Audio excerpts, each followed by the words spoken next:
Coast to Coast Tuesday, doubleheader. Bucks visiting Tyrese Maxey and the 76ers. Tip-off at 8 Eastern.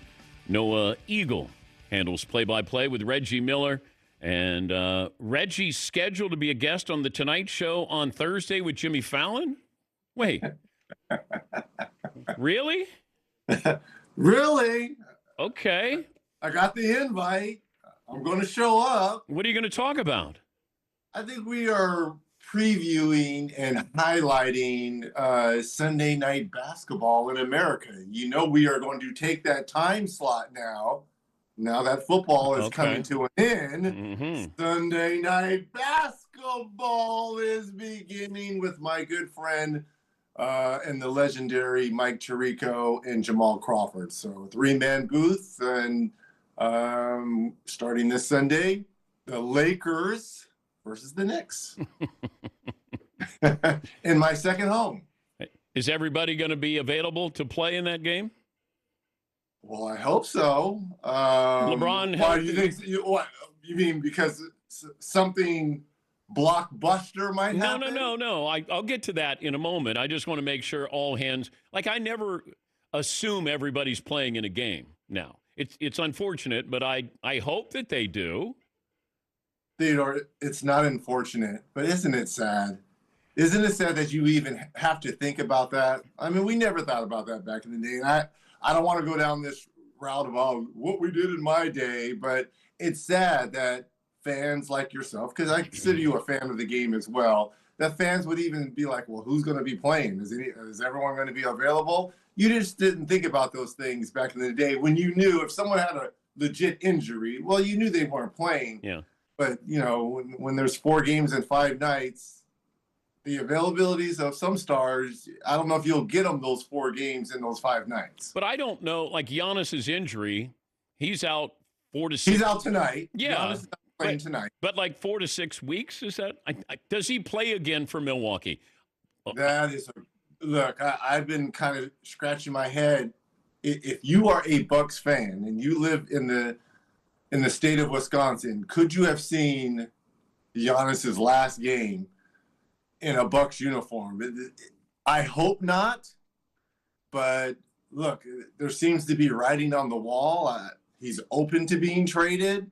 Again, he has not come out and said, I want to be traded, but you hear from the Bucks side now that it may be beneficial from their end as well to clear the books and close this chapter. Again, we don't know. This is all talk. This is all people just throwing out ideas and, you know, coming up with rumors and so forth. But we know he won't be playing tonight.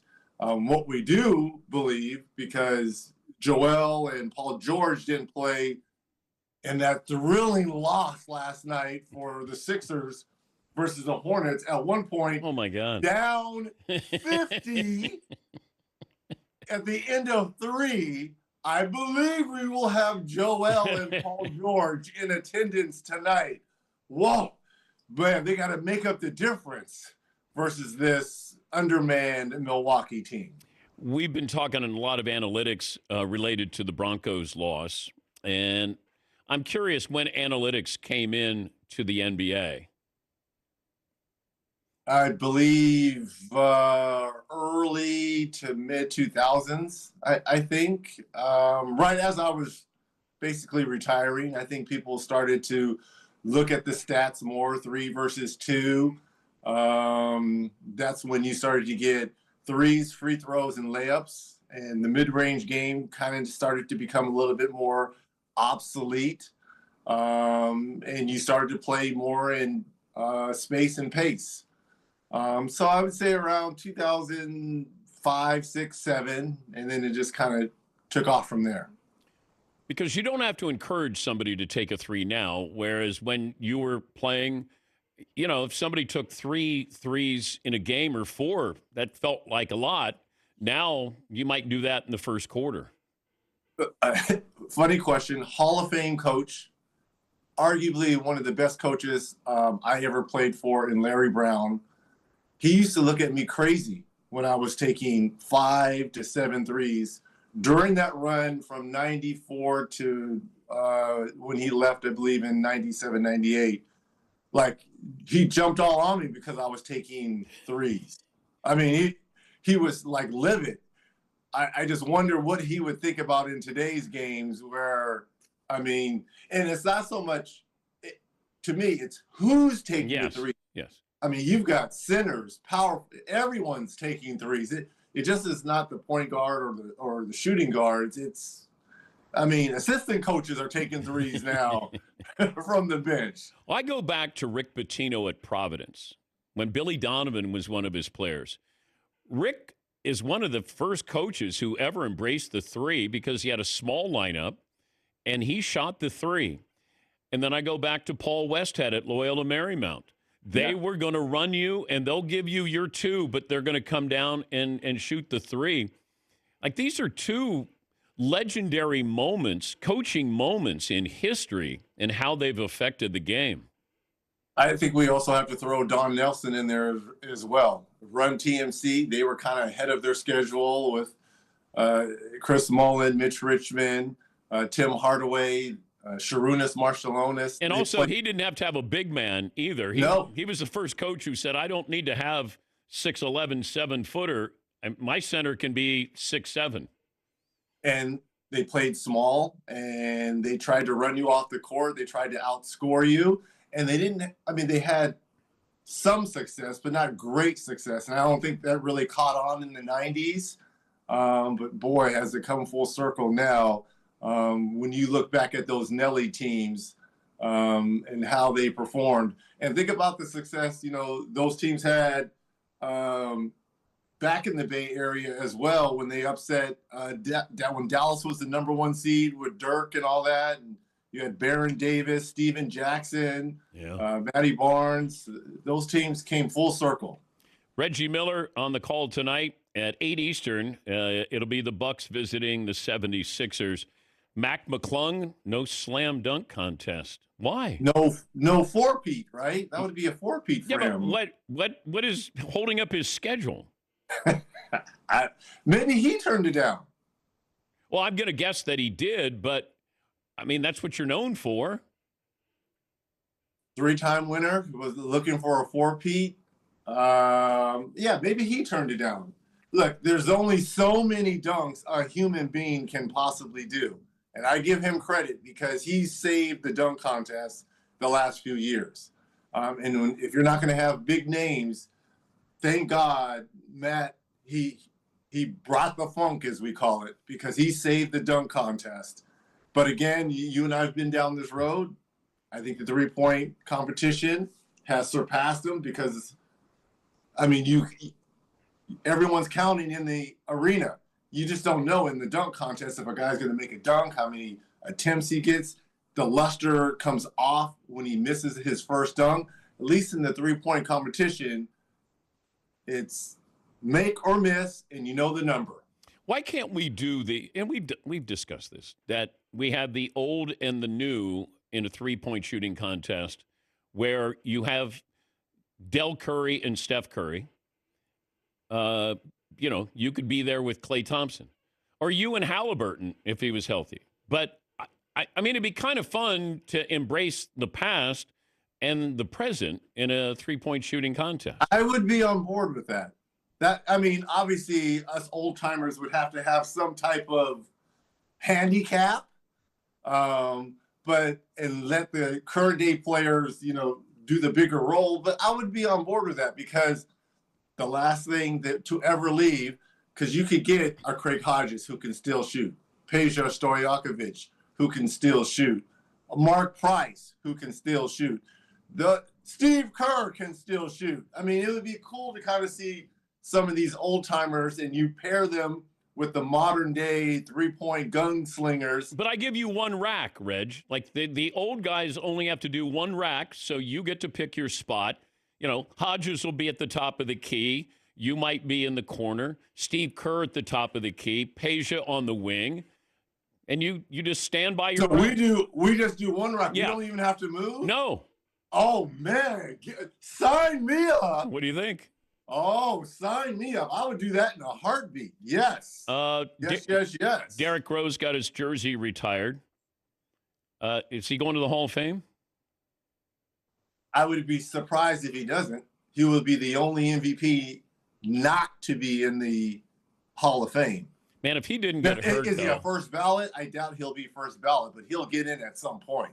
But for a 6 to 8 year stretch, him and LeBron were battling for who was the best player in the game.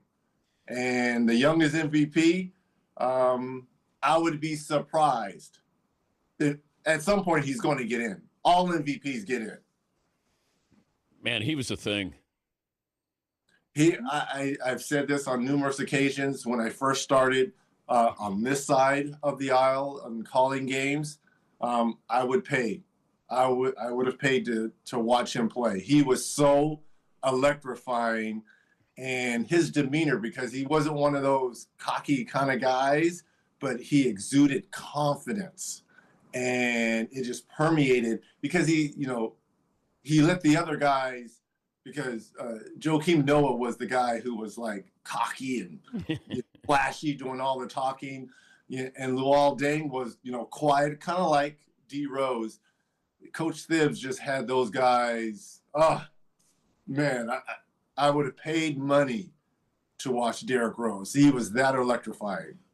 And it's weird to say this, that he may mean more to Chicago because he was local than Michael Jordan. Like, Jordan gave you the titles, gave you all of that, but Derrick Rose, local, one of your own, and becoming a league MVP and, a Hall of Famer. Born and bred. Yeah. And at some point, that's why LeBron was so loved and then became so hated, because he was born and bred in Ohio, played high school, and was obviously drafted by them. And then they felt betrayal when, he left and took his talents to South Beach, but made up for it by coming back and winning them, their only championship. So you're right. In terms of pecking order, yes, Michael Jordan, he has all the accolades, fantastic. But to me, the two people I will always think about in Chicago, number one, Derrick Rose, Isaiah Thomas too. Yeah.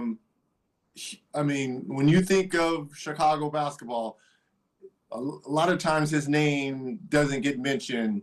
Isaiah needs to be mentioned as one of the great Chicago athletes of all time. Are the Lakers a threat? Like, what's the threat level for them right now without making any moves? Well, I think everyone's holding their cards right now because they want to see what's going to happen with Giannis and what's going to happen with John Moran and some of these, Anthony Davis. These are names that everyone assumes are going to be traded. So I think the Lakers are kind of keeping their cards close to the vest. Are they a threat? When Luka's going to put up 46 tonight, yeah, they'll always have a puncher's chance. If this was a heavyweight fight, yes, they will always have a puncher's chance because of this playmaking and the scoring of Luka and having one of the all-time greats in LeBron on your team. So there's your puncher's chance. The problem is when you get locked into a series, things start to get taken away and things start to get exposed. That's where they're going to run into problems. Rich Paul doing his podcast with Max Kellerman and then says, hey, if I'm running the Lakers, I trade Austin Reeves and I try to get Jaren Jackson Jr. You can't say that without us reading into, you have to have had this conversation with your client, LeBron James, correct? Absolutely. Yes, you have. And LeBron has come out and said all the right things, that he doesn't speak for me, and that's he's saying all the right things, but look, they're boys. That's my agent. Yes, they've had this conversation before. But if you're Rich Paul, you can't do it. Because now if I'm AR and I'm looking at LeBron like, really? This is how you think of me? So I'm sure he's taking his time coming back too, having knowing what he said. Now I know he's supposed to play on this hopefully he'll play in that Sunday night game. That would be great for him to make his debut. But if you're Rich Paul, you can't do it. You can't say that. Knicks going to trade Karl Anthony Towns? I don't think so. Would you trade him? Depends on what I'm getting back. I wouldn't, because the way the game is played today, you've got to have bigs that stretch the floor. Check. Rebound. Check. He averages a double-double.